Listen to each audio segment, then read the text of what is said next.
Ellie Matthews had always known she was adopted. It was never a secret in her household. Her parents, Margaret and David Matthews, had raised her in a loving home, providing her with every opportunity a child could ask for. Yet, despite their unwavering love and support, Ellie couldn't shake the feeling that a part of her identity was missing.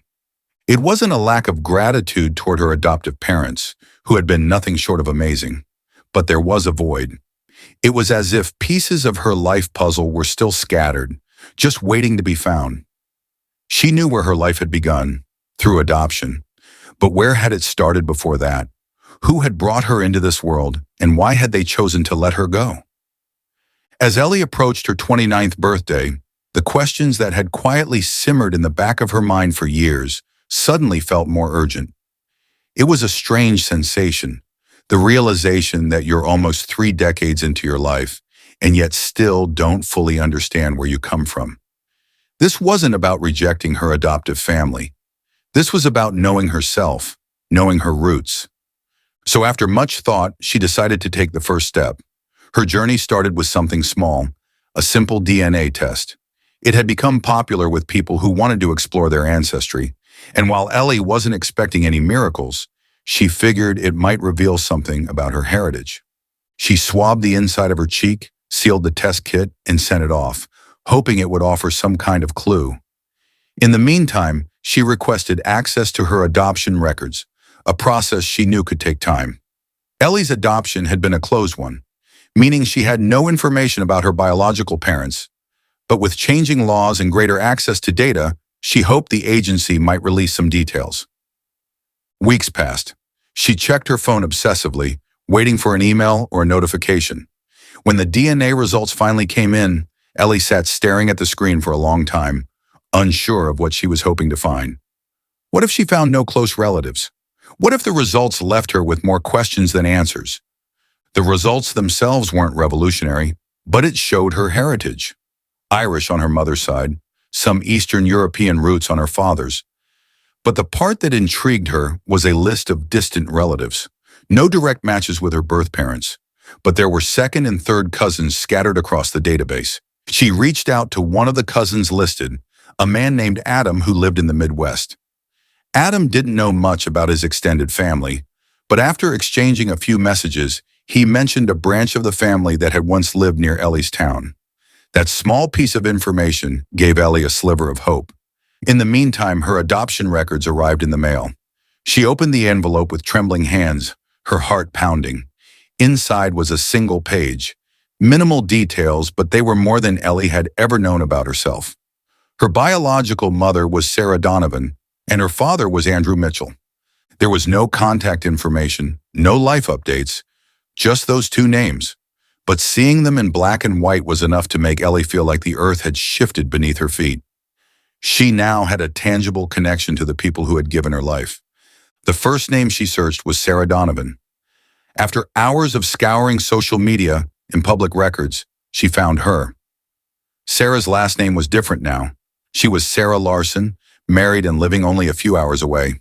Her Facebook profile was private, but the few photos Ellie could see showed a woman in her late 40s, standing beside 2 teenage children. She looked happy and settled. Ellie stared at Sarah's profile, wondering what kind of person she was. What had led her to give Ellie up? Did she think about Ellie? Did she regret her decision, or had she made peace with it long ago? The questions swirled in her mind, each one more overwhelming than the last. It took her a few days to work up the courage to send Sarah a message. She crafted it carefully, explaining who she was and why she was reaching out. Ellie didn't want to intrude on Sarah's life. She simply wanted to know the story behind her adoption. She wasn't asking for a reunion or a relationship, just answers. Days passed. Ellie grew more anxious with each one, afraid Sarah had read the message and decided not to reply. Maybe Sarah didn't want to reopen that chapter of her life. Maybe she didn't want to be found. But one evening, just as Ellie was about to give up hope, her phone buzzed. It was a reply from Sarah. The message was cautious, but Sarah confirmed that she was, indeed, Ellie's biological mother. She had thought about Ellie every day for the past 29 years, wondering where she was and what kind of life she had. Sarah hadn't responded right away because she needed time to process the shock of Ellie reaching out.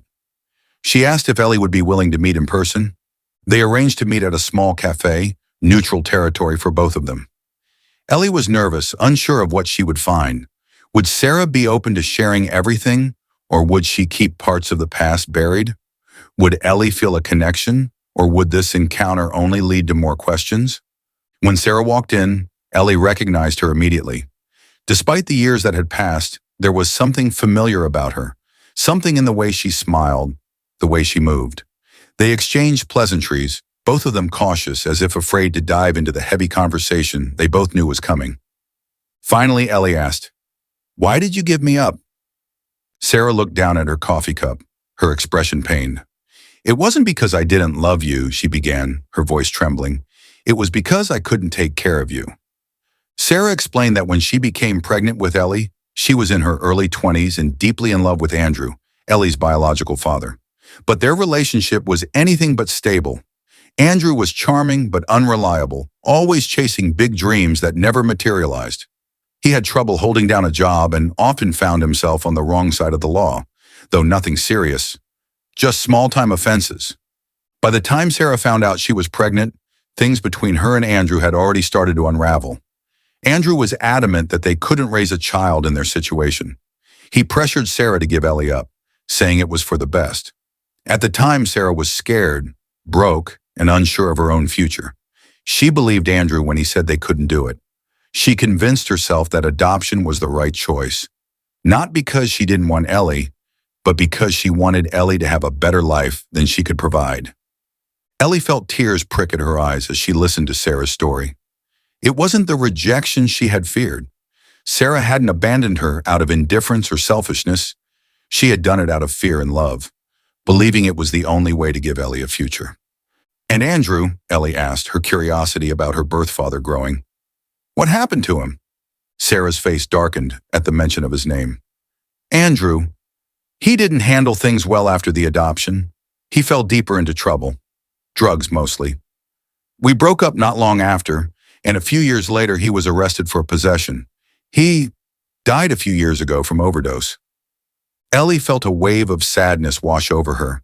Her birth father, the man she had imagined so many times in her mind, was gone. There would be no opportunity to ask him why he had made the choices he did. No chance to confront him about the past. The door to that chapter of her life was closed forever. But despite the sadness, Ellie also felt a sense of closure. She had found her answers, even if they weren't what she had expected. Her biological parents had been young, scared, and ill-equipped to raise a child. It wasn't a fairy tale, but it was the truth.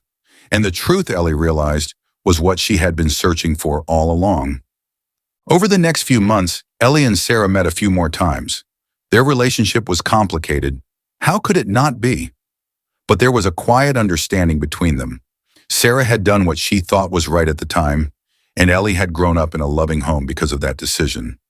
Ellie's journey to find her birth parents hadn't led to a perfect reunion, but it had given her something just as valuable, and that is peace. She now knew the story of her beginnings, the story of the people who had made the hardest decision of their lives.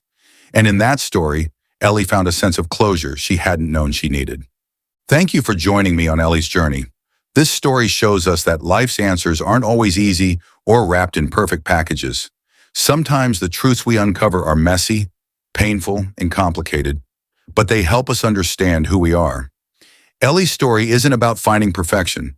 It's about finding peace in the imperfections, about knowing that the choices others made don't define us, but they help us grow. If you found Ellie's story inspiring, please like this video and share it with someone who might need it. Don't forget to subscribe and turn on notifications for more real, powerful stories like this.